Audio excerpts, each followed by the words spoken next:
बहरहाल हमारे साथ इस समय खास मेहमान सुशील मोदी मौजूद हैं। बहुत बहुत धन्यवाद जुड़ने के लिए और अपना समय निकालने के लिए। मोदी जी, मेरा आपसे सवाल यही है कि आपने इस घोटाले के खिलाफ, चारा घोटाले के खिलाफ लंबी लड़ाई ली है और अब जो ये मामला है इसमें, इस मामले पर भी जिस तरह से फैसला आया है, क्या असर आप इसका आंकते हैं?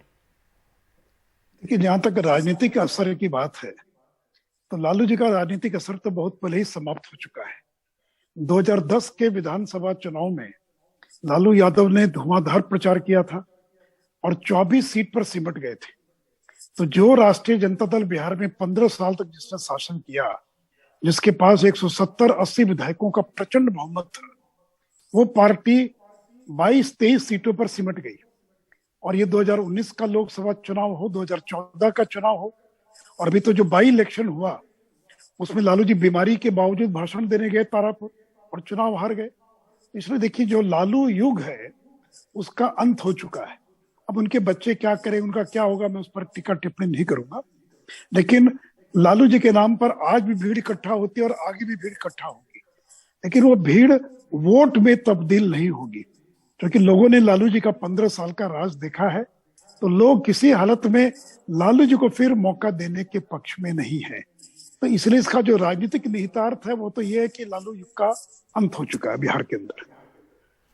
आप ये कह रहे हैं कि लालू यादव के युग का अंत हो चुका है, लेकिन पिछले चुनावों में देख लीजिए, आरजेडी का प्रदर्शन लगातार मजबूत रहा है, जबकि लालू प्रसाद यादव ने चुनाव लड़ा नहीं था। तो क्या माना जाए, उनके जो प्रशंसक है वो बने हुए हैं, उनका जो वोट बैंक है वो बना हुआ है?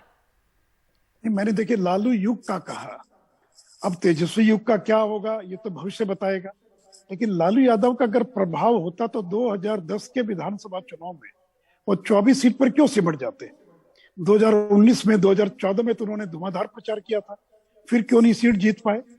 और देखिए, लंबे समय तक सत्ता में रहने के बाद एंटी इनकम्बेंसी भी होती है। और फिर लोक जनशक्ति पार्टी चुनाव मैदान में थी। अगर लोक जनशक्ति पार्टी को जो वोट मिला वो राष्ट्रीय जनता दल का वोट नहीं था, वो एनडीए का वोट था, जो लोक जनशक्ति पार्टी ने जिसको डिवाइड किया, जिस बंटवारा कर दिया। अगर आप एलजेपी के वोट को जोड़ लें तो राष्ट्रीय जनता दल कहीं दूर दूर तक दिखाई नहीं पड़ती है। तो इसलिए ये बात ठीक है कि पिछले बार आरजेडी ने अच्छा प्रदर्शन किया है, बेहतर प्रदर्शन किया, लेकिन जैसा मैंने कहा, ये एलजेपी के द्वारा एनडीए के वोट के बंटवारे के कारण राष्ट्रीय जनता दल को उसका लाभ मिला है। और आज भी लोगों को याद है, देखिए उस चुनाव के अंदर लालू यादव को होर्डिंग से उनका चित्र हटा दिया गया, लालू यादव का भाजपा में नाम नहीं लिया गया। उनको डर था कि अगर लालू का नाम लेंगे तो लोग बिदक जाएंगे। लोगों को याद आने लगेगा कि लालू यादव का राज किस प्रकार का राज था। तो इसलिए ये सारी स्थिति है। लेकिन देखिए, लंबे समय तक आप अगर सरकार में है तो एंटी इनकम्बेंसी और चीजों का असर तो होता है, उसका थोड़ा बहुत लाभ उनको जरूर मिला है। लेकिन मुझे नहीं लगता है कि बिहार की जनता फिर राष्ट्रीय जनता दल को बिहार के अंदर अगली बार मौका देने वाली है। सुशील जी, लेकिन अगर आप आरजेडी को इस तरह से आकलन करें, लेकिन इसके बावजूद जो बीजेपी है वो बहुत मजबूत नहीं हो पाई है अभी भी बिहार में। उसको भी एक समय लालू प्रसाद यादव के साथी रहे नीतीश कुमार के सहारे की जरूरत है।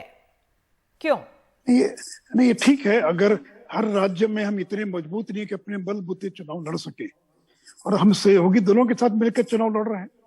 तो आज बीजेपी जेडीयू का जो अलायंस है, जिसमें विकासशील इंसान पार्टी है, जितना मांझी की पार्टी है, तो अलग अलग राज्यों की स्थिति अलग अलग रहती है।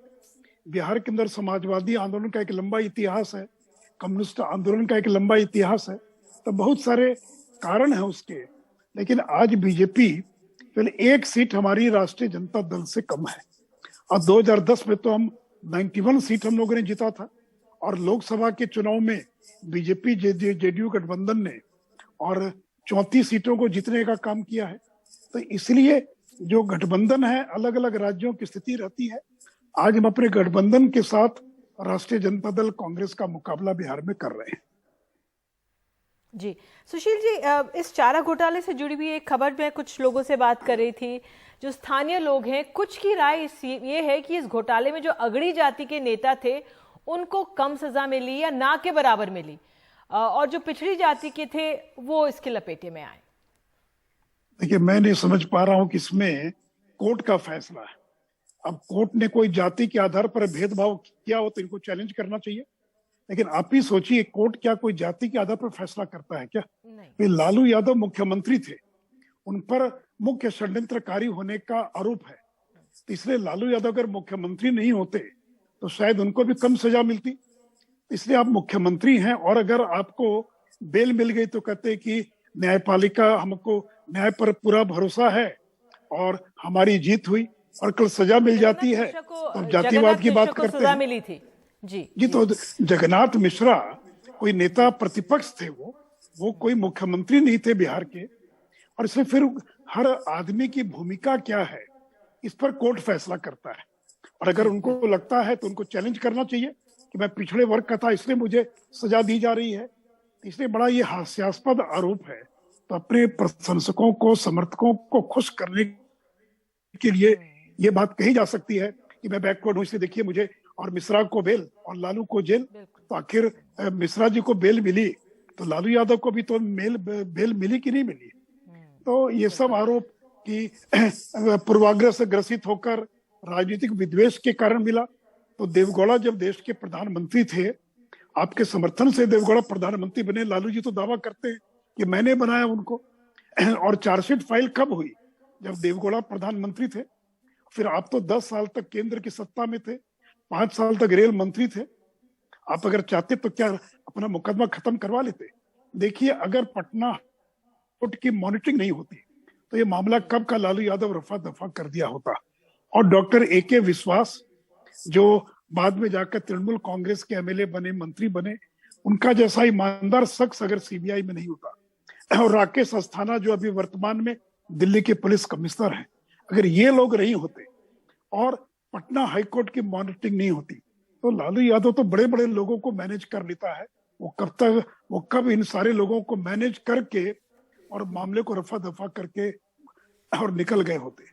बिल्कुल, परसेप्शन की बात की। सर, मैं आपसे एक निजी सवाल पूछूंगी। आपने भ्रष्टाचार के खिलाफ इतनी लंबी लड़ाई लड़ी है, आपने मामले को उजागर किया, बावजूद इसके राजनीतिक हाशिए पर आप बताए जाते हैं, क्यों सर? क्या कारण देखते हैं इसके पीछे? मैं राज्यसभा का सांसद हूं और मुझे पार्टी ने इतना दिया। मैं पिछले 35 साल से संसदीय राजनीति में हूं और लगभग 50 साल हो गया कि मैं सामाजिक जीवन में किसी न किसी प्रकार से हूं।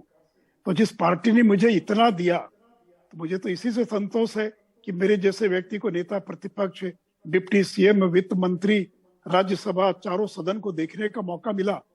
तो किसी को अगर इस जीवन में अगर इतनी सफलता या अगर इतना कुछ मिला है तो ये मैं समझता हूँ कि कम नहीं है।